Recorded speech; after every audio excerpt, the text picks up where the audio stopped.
नमस्कार साथियों, आप सभी का हमारे YouTube चैनल पर बहुत बहुत स्वागत है। इस क्लास में हम राजस्थान BSTC एग्जाम के लिए राजस्थान जीके के महत्वपूर्ण सवाल करने वाले हैं एंड एग्जाम की दृष्टि से ये सभी सवाल आप सभी के लिए बहुत ज़्यादा महत्वपूर्ण होने वाले हैं, इसलिए इस क्लास को अंत तक देखना। उससे पहले अगर आप लोग चैनल पर नहीं हो तो चैनल को सब्सक्राइब करके इस क्लास को अपने दोस्तों के साथ भी जरूर शेयर करना। सो विदाउट एनी वेस्ट चलिए हम इस क्लास को स्टार्ट करते हैं। साथियों, पहला सवाल आपकी स्क्रीन पर है। निम्न में से थार मरुस्थल के किस भाग में समुद्र तल से सबसे कम ऊंचाई है? उत्तरी भाग, दक्षिणी भाग, उत्तरी पूर्वी भाग या उत्तरी पश्चिमी भाग? सभी साथी इस सवाल का आंसर बताएंगे कि निम्न में से थार मरुस्थल के किस भाग की समुद्र तल से सबसे कम ऊंचाई है। आप लोग अपना आंसर बताओ कि इस सवाल का आंसर क्या होने वाला। इस सवाल का आंसर जिन साथियों ने यहाँ पर ऑप्शन नंबर बी बताया है आपके दक्षिणी भाग से, उन सभी साथियों का बिल्कुल ही राइट आंसर हो जाएगा। सो बिना टाइम वेस्ट किए बढ़ते अगले सवाल की ओर। साथियों, अगला सवाल आपकी स्क्रीन पर है। झालावाड़ अवस्थित है भोराट पठार पर, मध्य माही मैदान में, हाड़ौती पठार पर या चंबल बेसिन में? सभी साथी इस सवाल का आंसर बताएंगे कि झालावाड़ अवस्थित हैं। आप लोग अपना आंसर बताओ कि इस सवाल का आंसर क्या होने वाला। इस सवाल का आंसर जिन साथियों ने यहाँ पर ऑप्शन नंबर सी बताया है हाड़ौती पठार पर, उन सभी साथियों का बिल्कुल ही सही आंसर हो जाएगा। सो बिना टाइम वेस्ट किए बढ़ते अगले सवाल की ओर। साथियों, अगला सवाल आपकी स्क्रीन पर है। निम्न में से कौन सी चोटी श्रृंखला आपके दक्षिण अरावली में अवस्थित है? नाग पहाड़, रघुनाथगढ़, तारागढ़ या अचलगढ़? आप लोग अपना आंसर बताओ कि निम्न में से कौन सी चोटी या श्रृंखला आपके दक्षिण अरावली में अवस्थित है। सभी साथी इस सवाल का आंसर बताएंगे कि इस सवाल का आंसर क्या होने वाला। इस सवाल का आंसर जिन साथियों ने यहाँ पर ऑप्शन नंबर डी बताया है आपके अचलगढ़, उन सभी साथियों का बिल्कुल ही राइट आंसर हो जाएगा। जिसकी आपके यहाँ पर ऊंचाई की बात की जाए तो आपके 1380 मीटर हैं। यानी जिन साथियों ने इस सवाल का आंसर ऑप्शन नंबर डी बताया है उन सभी साथियों का बिल्कुल ही राइट आंसर हो जाएगा। सो बढ़ते अगले सवाल की ओर। साथियों, अगला सवाल आपकी स्क्रीन पर है। निम्न में से कौन सा जिला अपनी सीमा पाकिस्तान के साथ साझा करता है? कोटा, जयपुर, अजमेर और बाड़मेर? इस सवाल का आंसर सभी साथी बताएंगे कि निम्न में से कौन सा जिला अपनी सीमा पाकिस्तान के साथ साझा करता है। आप लोग अपना आंसर बताओ कि इस सवाल का आंसर क्या होने वाला। इस सवाल का आंसर जिन साथियों ने यहाँ पर ऑप्शन नंबर डी बताया है बाड़मेर, उन सभी साथियों का बिल्कुल ही राइट आंसर हो जाएगा। सो बिना टाइम वेस्ट किए बढ़ते अगले सवाल की ओर। साथियों, अगला सवाल आपकी स्क्रीन पर है। निम्न में से कौन सी रेखा राजस्थान के दक्षिणी भाग से गुजरती है? प्रधान मध्य रेखा या उसके बाद मकर रेखा, करक रेखा या विषुवत रेखा? आप लोग अपना आंसर बताओ कि निम्न में से कौन सी रेखा राजस्थान के दक्षिणी भाग से गुजरती है। आप लोग अपना आंसर बताओ कि इस सवाल का आंसर क्या होने वाला। इस सवाल का आंसर जिन साथियों ने यहाँ पर ऑप्शन नंबर सी बताया है करक रेखा, उन सभी साथियों का बिल्कुल ही राइट आंसर हो जाएगा। सो बिना टाइम वेस्ट किए बढ़ते अगले सवाल की ओर। साथियों, अगला सवाल आपकी स्क्रीन पर है।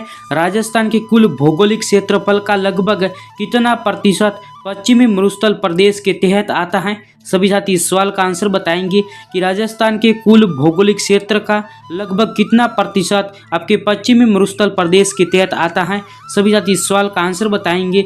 इस सवाल का आंसर क्या होने वाला है। इस सवाल का आंसर जिन साथियों ने यहाँ पर ऑप्शन नंबर डी बताया है आपके 61%, उन सभी साथियों का बिल्कुल ही राइट आंसर हो जाएगा। सो बिना टाइम वेस्ट किए बढ़ते अगले सवाल की ओर। साथियों, अगला सवाल आपकी स्क्रीन पर है। अरावली के निम्नलिखित शिखरों का उनकी ऊंचाई के अनुसार सही अवरोही क्रम में दर्शाइए। शेर, रघुनाथगढ़, तारागढ़, अचलगढ़? आप लोग अपना आंसर बताओ कि अरावली के शिखरों का उनकी ऊंचाई के अनुसार सही अवरोही क्रम कौन सा है। इस सवाल का आंसर सभी साथी बताएंगे। इस सवाल का आंसर क्या होने वाला है। इस सवाल का आंसर जिन साथियों ने यहाँ पर ऑप्शन नंबर सी बताया है उन सभी साथियों का बिल्कुल ही राइट आंसर हो जाएगा। सबसे पहले यहाँ पर शेर आएगी जिसकी लंबाई आपके 1597 मीटर है। उसके बाद अचलगढ़ जिसकी लंबाई आपके 1380 मीटर है। उसके बाद आपके रघुनाथगढ़ आएगी 1055 मीटर। उसके बाद आपके तारागढ़ आएगी 870 मीटर। यानी जिन साथियों ने इस सवाल का ऑप्शन नंबर सी बताया है उन सभी साथियों का बिल्कुल ही राइट आंसर हो जाएगा। सो बिना टाइम वेस्ट किए बढ़ते अगले सवाल की ओर। साथियों, अगला सवाल आपकी स्क्रीन पर है। राजस्थान के किस क्षेत्र में अनुप्रस्थ बालू का स्तूप मिलते हैं? बीकानेर जिले में पुंगल के चारों ओर, लूनी बेसिन के पश्चिमी भाग में, जैसलमेर जिले के रामगढ़ क्षेत्र में या अजमेर जिले में पुष्कर के चारों ओर। सभी साथी इस सवाल का आंसर बताएंगे कि राजस्थान के किस क्षेत्र में अनुप्रस्थ बालू का स्तूप मिलते हैं। आप लोग अपना आंसर बताओ कि इस सवाल का आंसर क्या होने वाला। वेल, इस सवाल का आंसर जिन साथियों ने यहाँ पर ऑप्शन नंबर ए बताया है आपके बीकानेर जिले में पुंगल के चारों ओर, उन सभी साथियों का बिल्कुल ही राइट आंसर हो जाएगा। सो बिना टाइम वेस्ट किए बढ़ते अगले सवाल की ओर। साथियों, अगला सवाल आपकी स्क्रीन पर है। मेसा पठार किस जिले में स्थित है। राजस्थान के उदयपुर जिले में, राजसमंद जिले में, चित्तौड़गढ़ जिले में या सिरोही जिले में। आप लोग अपना आंसर बताओ कि मेसा का पठार राजस्थान के कौन से जिले में स्थित है। सभी साथी इस सवाल का आंसर बताएंगे कि इस सवाल का आंसर क्या होने वाला है। वेल, इस सवाल का आंसर जिन साथियों ने यहाँ पर ऑप्शन नंबर सी बताया है आपके चित्तौड़गढ़ जिले में, उन सभी साथियों का बिल्कुल ही राइट आंसर हो जाएगा। सो बिना टाइम वेस्ट किए बढ़ते अगले सवाल की ओर।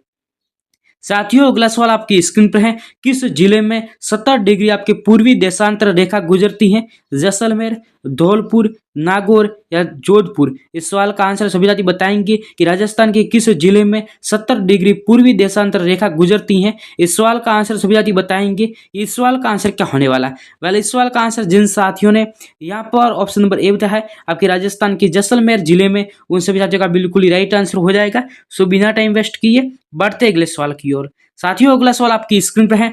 व्यर्थ सीमा भ्रंश राजस्थान के किस भाग में स्थित है। उत्तरी पूर्वी भाग में, दक्षिण पूर्वी भाग में, उत्तर पश्चिमी भाग में या दक्षिण पश्चिमी भाग में। सभी साथी इस सवाल का आंसर बताएंगे कि इस सवाल का आंसर क्या होने वाला। वेल, इस सवाल का आंसर जिन साथियों ने यहाँ पर ऑप्शन नंबर बी बताया है आपके दक्षिण पूर्वी भाग में, उन सभी साथियों का बिल्कुल ही राइट आंसर हो जाएगा। सो बढ़ते अगले सवाल की ओर। साथियों, अगला सवाल आपकी स्क्रीन पर है। राजस्थान की पूर्व से पश्चिम तथा उत्तर से दक्षिण चौड़ाई दर्शाने वाली दोनों रेखाएं किस जिले में दूसरे को काटती हैं। जयपुर, नागौर, अजमेर या पाली। आप लोग अपना आंसर बताओ कि राजस्थान की पूर्व से पश्चिम तथा उत्तर से दक्षिण चौड़ाई दर्शाने वाली दोनों रेखाएं किस जिले में एक दूसरे को काटती हैं। सभी साथी इस सवाल का आंसर बताएंगे कि इस सवाल का आंसर क्या होने वाला है। पहले इस सवाल का आंसर जिन साथियों ने यहाँ पर ऑप्शन नंबर बी है आपके नागौर जिले में, उन सभी साथियों का बिल्कुल राइट आंसर हो जाएगा। सो बढ़ते अगले सवाल की ओर। साथियों, अगला सवाल आपकी स्क्रीन पर है।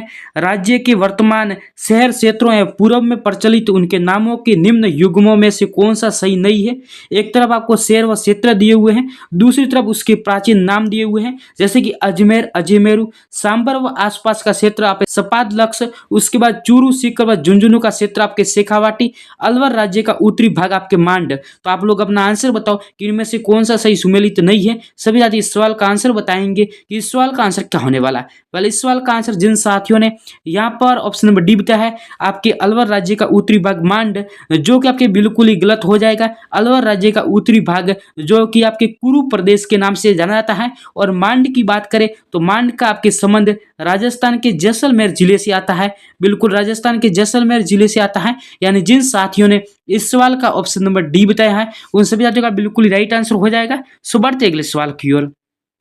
साथियों, अगला सवाल आपकी स्क्रीन पर है। राजस्थान की उत्तर से दक्षिण की लंबाई है 826 किलोमीटर, 869 किलोमीटर, 650 किलोमीटर या 550 किलोमीटर। इस सवाल का आंसर सभी साथी बताएंगे कि राजस्थान के उत्तर से दक्षिण की लंबाई कितनी है। आप लोग अपना आंसर बताओ कि इस सवाल का आंसर क्या होने वाला है। वेल, इस सवाल का आंसर जिन साथियों ने यहाँ पर ऑप्शन नंबर ए बताया है आपके 826 किलोमीटर, उन सभी साथियों का बिल्कुल ही राइट आंसर हो जाएगा। सो बिना टाइम वेस्ट किए बढ़ते अगले सवाल की ओर। साथियों, अगला सवाल आपकी स्क्रीन पर है। डूंगरपुर, पूर्वी सिरोही व उदयपुर जिले अरावली पर्वतीय आदिवासी क्षेत्रों को किस नाम से जाना जाता है। आपके भोमट, थली, माल या भोराट। इस सवाल का आंसर सभी साथी बताएंगे कि डूंगरपुर, पूर्वी सिरोही व उदयपुर जिले के अरावली पर्वतीय आदिवासी क्षेत्रों को किस नाम से जाना जाता है। आप लोग अपना आंसर बताओ कि इस सवाल का आंसर क्या होने वाला है। पहले इस सवाल का आंसर जिन साथियों ने यहाँ पर ऑप्शन नंबर ए बताया है आपके भोमट नाम से, उन सभी साथियों का बिल्कुल राइट आंसर हो जाएगा। सो बिना टाइम वेस्ट किए बढ़ते अगले सवाल की ओर। साथियों, अगला सवाल आपकी स्क्रीन पर है। सांसोर क्षेत्रों को किस अन्य नाम से पहचाना जाता है। आपके राजस्थान का कश्मीर, राजस्थान का पंजाब, राजस्थान का भुवनेश्वर, राजस्थान का स्कॉटलैंड। आप लोग अपना आंसर बताओ कि इस सवाल का आंसर क्या होने वाला है। पहले इस सवाल का आंसर जिन साथियों ने यहाँ पर ऑप्शन नंबर बी बताया है आपके राजस्थान का पंजाब, उन सभी साथियों का बिल्कुल राइट आंसर हो जाएगा। अगर बात की जाए राजस्थान के भुवनेश्वर की, तो राजस्थान का भुवनेश्वर आपके ओसिया को कहा जाता है। सो बढ़ते अगले सवाल की ओर। साथियों अगला सवाल आपकी स्क्रीन पर है, जैसलमेर किस उपनाम से प्रसिद्ध है? आप लोग अपना आंसर बताओ कि जैसलमेर किस उपनाम से प्रसिद्ध है। सभी साथी इस सवाल का आंसर बताएंगे कि इस सवाल का आंसर क्या होने वाला है। पहले इस सवाल का आंसर जिन साथियों ने यहाँ पर ऑप्शन नंबर बी बताया है आपकी स्वर्ण नगरी, उन सभी साथियों का बिल्कुल राइट आंसर हो जाएगा। सो बिना टाइम वेस्ट किए बढ़ते अगले सवाल की ओर। साथियों अगला सवाल आपकी स्क्रीन पर है, धौलपुर को प्राचीन समय में किस नाम से जाना जाता था? आपके श्रीमाल, कोठी, धवलपुरी या मेदपाट। आप लोग अपना आंसर बताओ कि धौलपुर को प्राचीन समय में किस नाम से जाना जाता था। सभी साथी इस सवाल का आंसर बताएंगे कि इस सवाल का आंसर क्या होने वाला है। वेल इस सवाल का आंसर जिन साथियों ने यहाँ पर ऑप्शन नंबर बी बताया आपके कोठी, उन सभी साथियों का बिल्कुल ही राइट आंसर हो जाएगा। सो बिना टाइम वेस्ट किए बढ़ते अगले सवाल की ओर। साथियों अगला सवाल आपकी स्क्रीन पर है, राज्य का कौन सा क्षेत्र डांग क्षेत्र के रूप में जाना जाता है? आपके टोंक भीलवाड़ा, करौली धौलपुर, बाड़मेर जैसलमेर या जयपुर अजमेर। आप लोग अपना आंसर बताओ कि राजस्थान का कौन सा क्षेत्र डांग क्षेत्र के रूप में जाना जाता है। सभी साथी इस सवाल का आंसर बताएंगे कि इस सवाल का आंसर क्या होने वाला है। पहले इस सवाल का आंसर जिन साथियों ने यहाँ पर ऑप्शन नंबर बी बताया है आपके धौलपुर व करौली, उन सभी साथियों का बिल्कुल ही राइट आंसर हो जाएगा। जिन साथियों ने इस सवाल का ऑप्शन नंबर बी बताया है सो बिना टाइम वेस्ट किए बढ़ते अगले सवाल की ओर। साथियों अगला सवाल आपकी स्क्रीन पर है, घटोली गैप व दर्रा राजस्थान की कौन सी पहाड़ियों में अवस्थित है? अरावली पहाड़ी, आराबाला पहाड़ी, मुकुंदरा पहाड़ी, अलवर पहाड़ी। आप लोग अपना आंसर बताओ कि घटोली गैप दर्रा राजस्थान की कौन सी पहाड़ियों में अवस्थित है। सभी साथी इस सवाल का आंसर बताएंगे इस सवाल का आंसर क्या होने वाला है। पहले इस सवाल का आंसर जिन साथियों ने यहाँ पर ऑप्शन नंबर सी बताया है आपके मुकुंदरा पहाड़ियों में, उन सभी साथियों का बिल्कुल ही राइट आंसर हो जाएगा। सो बढ़ते अगले सवाल की ओर। साथियों अगला सवाल आपकी स्क्रीन पर है, लछाड़िया का पठार राजस्थान के किस जिले में स्थित है? सोलुम्बर, गंगानगर, जैसलमेर या कोटा। आप लोग अपना आंसर बताओ कि लछाड़िया का पठार राजस्थान के कौन से जिले में है। सभी साथी इस सवाल का आंसर बताएंगे कि इस सवाल का आंसर क्या होने वाला है। पहले इस सवाल का आंसर जिन साथियों ने यहाँ पर ऑप्शन नंबर ए बताया है आपके सोलुम्बर जिले में, उन सभी साथियों का बिल्कुल ही राइट आंसर हो जाएगा। सो बढ़ते अगले सवाल की ओर। साथियों अगला सवाल आपकी स्क्रीन पर है, वर्तमान में पाकिस्तान सीमा से लगने वाला जिला है जैसलमेर व बाड़मेर, फलोदी व गंगानगर, बीकानेर व फलोदी या उपरोक्त सभी। तो इस सवाल का आंसर जिन साथियों ने यहाँ पर ऑप्शन नंबर डी बताया है उपरोक्त सभी, यहाँ पर बिल्कुल ही राइट आंसर हो जाएगा। सो बिना टाइम वेस्ट किए बढ़ते अगले सवाल की ओर। अगला सवाल आपकी स्क्रीन पर है, यह आज का लास्ट सवाल है, राजस्थान में कुब्बड़ पट्टी किस क्षेत्र में पाई जाती है? आपकी नागौर अजमेर, नागौर पाली, नागौर डीडवाना कुचामन या ब्यावर नागौर। इस सवाल का आंसर सभी साथी बताएंगे कि राजस्थान में कुब्बड़ पट्टी किस क्षेत्र में पाई जाती है। आप लोग अपना आंसर बताओ कि इस सवाल का आंसर क्या होने वाला। पहले इस सवाल का आंसर जिन साथियों ने यहाँ पर ऑप्शन नंबर ए बताया है आपके नागौर अजमेर, उन सभी साथियों का बिल्कुल ही राइट आंसर हो जाएगा। साथियों आज की क्लास आप सभी को कैसी लगी, अपनी राय है वो कमेंट सेक्शन में जरूर बताना। साथियों मैं मिलूंगा किसी नेक्स्ट क्लास में नए सवालों के साथ, नए अपडेट के साथ। तो फिलहाल के लिए बाय गाइज।